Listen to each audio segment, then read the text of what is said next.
everyone! My name is Sarah Johnson and I'm a pediatric occupational therapist and part of the infant development team here at Emerge Pediatric Therapy. I'm also a certified lactation counselor, or a CLC, who specializes in working with infants and caregivers on breastfeeding difficulties. And I'm here today to talk to you about the unique lens that occupational therapy brings to lactation and supporting mothers and infants with breastfeeding difficulties.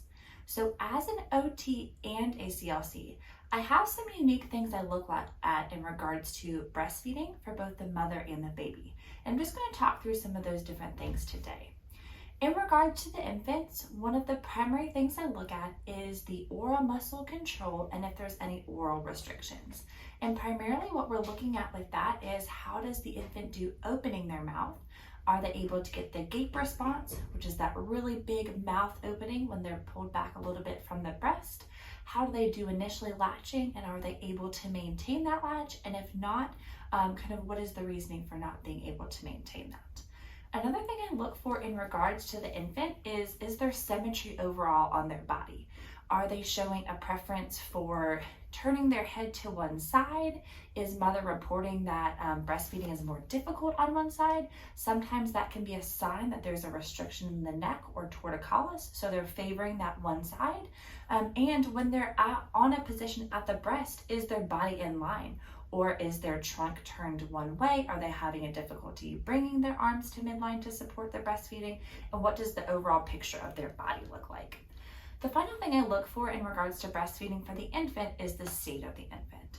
So how does the infant transition from being asleep to a quiet alert where their eyes are looking around, to active alert where they're moving a lot, and then transitioning to crying?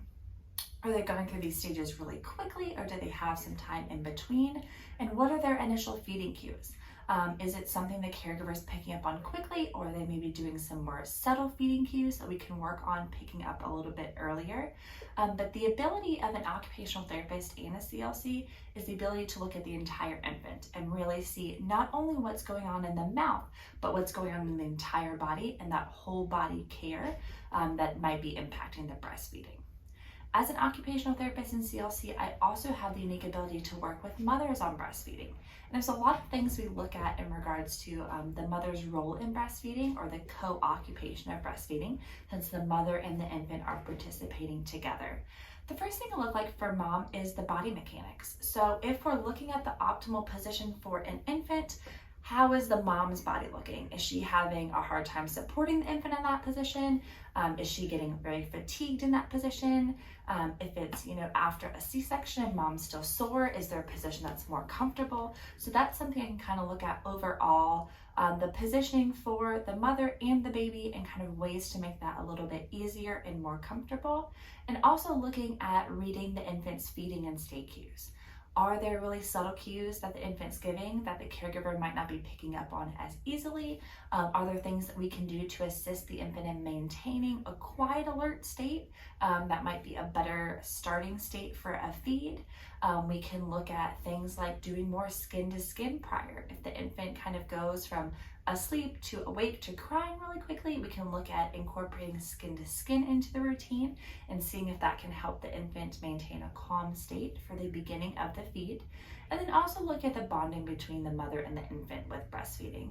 Breastfeeding is such a special relationship and journey for mothers and infants, and it's something that we can work to support the many facets of it that might be impacting the mother and the infant's participation.